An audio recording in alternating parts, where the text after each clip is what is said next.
Hello everyone and welcome back to Study Tonight, Counter 2. Now again this is the same problem like we discussed in the last video. वो problem भी same थी, to be और not to be. उसमें भी हम क्या कर रहे थे, एक फंक्शन क्रिएट कर रहे थे जो कि एक ऑब्जेक्ट रिटर्न करेगा जिसके अंदर दो और फंक्शन होंगे और हम डॉट ऑपरेटर को यूज़ करके उनको एक्सेस कर रहे थे. इसमें बस ये बोल रहा है कि तीन फंक्शंस रिटर्न करने हैं.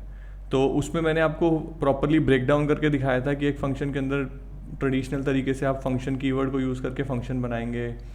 लाइक फंक्शन एक्स बनाया आपने, उसको कुछ डिफाइन करा, राइट. फिर आपने एक फंक्शन वाई बनाया, उसको कुछ डिफाइन करा. फिर आपने एक फंक्शन z बनाया. ऐसे कितने ही बना सकते हो, वो कोई दिक्कत नहीं है. तीन बना लिया आपने मान लो इसके अंदर, और आपने रिटर्न कर दिया एक ऑब्जेक्ट जिसमें आपने x, y और z तीनों को दे दिया, राइट. तो आप इनको एक्सेस कैसे करेंगे, इसके साथ डॉट ऑपरेटर को यूज़ करके आप तीनों को एक्सेस कर सकते हो. तो वो स्टाइल है, तो इससे कंफ्यूज मत हो. इसमें मैं डायरेक्टली पुराने का, अगर आपने वीडियो नहीं देखी है प्लीज़ उसको जाके देखो, उसमें मैंने सब अच्छे से एक्सप्लेन करा है. इसमें मैं directly the short hand style I will go with that, क्योंकि slowly and slowly I think you should be understanding that. तो ये बोल रहा है इसमें कि write a function create counter, it should accept an initial integer in it, जो कि एक्सेप्ट कर रहा है. And it should return an object with three functions. तीन फंक्शंस वो एक ऑब्जेक्ट में रिटर्न करे, जो कि इंक्रीमेंट, डिक्रीमेंट और रीसेट. तो हम यहाँ से एक ऑब्जेक्ट रिटर्न करें. अगेन ऑब्जेक्ट में क्या होता है, की वैल्यू पेयर में प्रॉपर्टीज़ बेसिक सिंपल डेटा के साथ भी हो सकती हैं और फंक्शन की वैल्यू के साथ भी हो सकती हैं. So what we will do is we will create this increment की, और इसके आगे हमने एक फंक्शन दे दिया. फिर हमने डिक्रीमेंट की बनाया, उसके आगे भी एक फंक्शन दे दिया, राइट.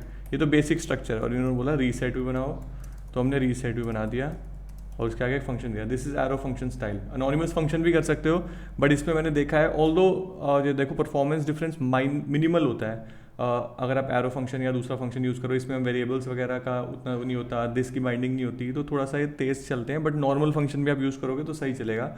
बट लीड कोड में मैं देख रहा हूँ जब मैं एरो फंक्शन स्टाइल यूज़ करता हूँ तो ये अच्छा उसको रैंक करता है कि नहीं ये सोल्यूशन बेटर है.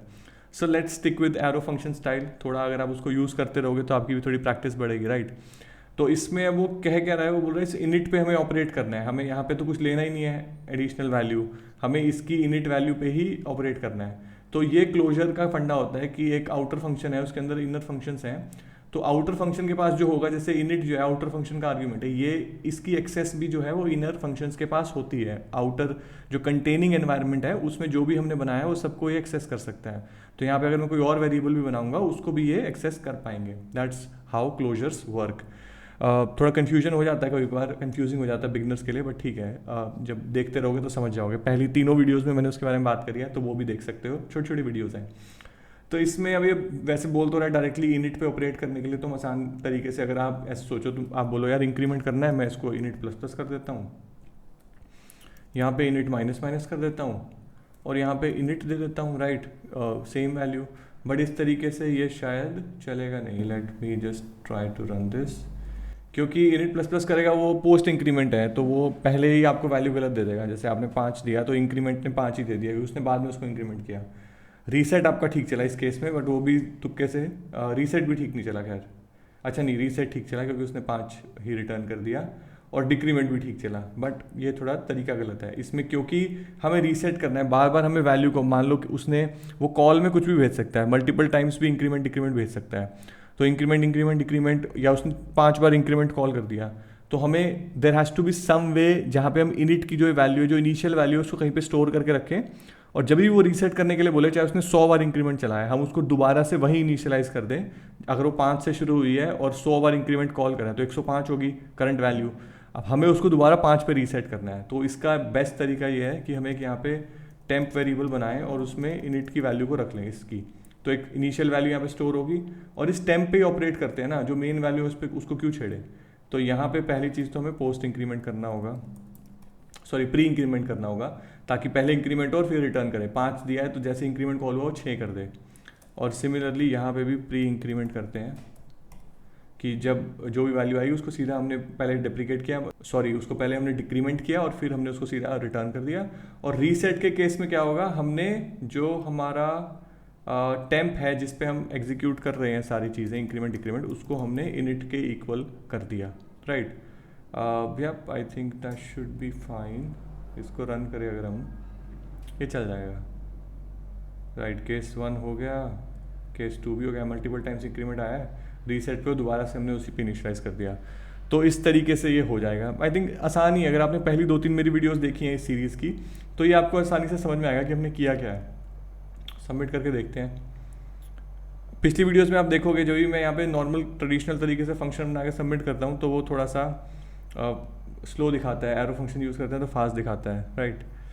तो ये था इसका सोल्यूशन। काफ़ी अच्छा कंसेप्ट है। आई थिंक पहले 3-4 प्रॉब्लम्स जो मेरे को आई हैं, या आई थिंक वैसे ही सेट है इसमें 30 डेज ऑफ जावास्क्रिप्ट में, वो सारी फंक्शन और क्लोजर से रिलेटेड है, which is a very important concept. और अगर आप ये सारी प्रॉब्लम्स करते हो तो आपको बड़े अच्छे से वो समझ में आ जाएगा। तो काफ़ी अच्छा तरीका है प्रैक्टिस करने का। तो ये प्रैक्टिस कीजिए। अगर साथ के साथ आप वो देख भी रहे हैं 30 डेज ऑफ जावास्क्रिप्ट तो बहुत ही सही है। इसके सोल्यूशंस यहाँ पे आपको मिल जाएंगे। एडिटोरियल में जो है वैसे वो लॉक्ड है मेरे लिए भी, बट मैं कोशिश कर रहा हूँ आपको अच्छे से एक्सप्लेन कर दूँ।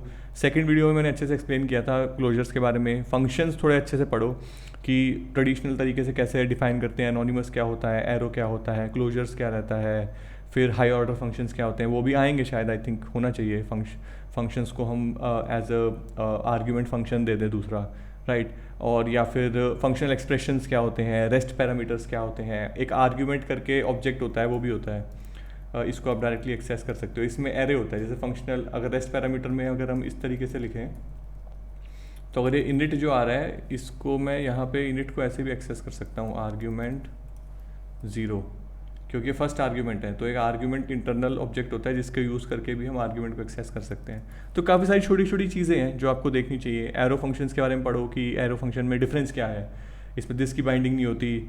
मेरे को तो ये भी लग रहा था कि जब आप एक ऑब्जेक्ट क्रिएट करते हो इसमें आप एरो फंक्शन को यूज़ नहीं कर सकते, क्योंकि इसको दिस के साथ यूज़ नहीं कर सकते। इसमें अगर इंटरनली मैंने कोई मान लो ऑब्जेक्ट में यहाँ पे एक प्रॉपर्टी भी है मान लो 10, और अगर मेरे को इसके अंदर इस 10 को यूज़ करना है, दिस डॉट ए मैं करूँगा ना तो एक्सेस नहीं कर पाएगा। तो वो एक थोड़ा सा गड़बड़ है। बट हाँ, अगर सिर्फ फंक्शंस ही रखने हैं तो I think this is nice way.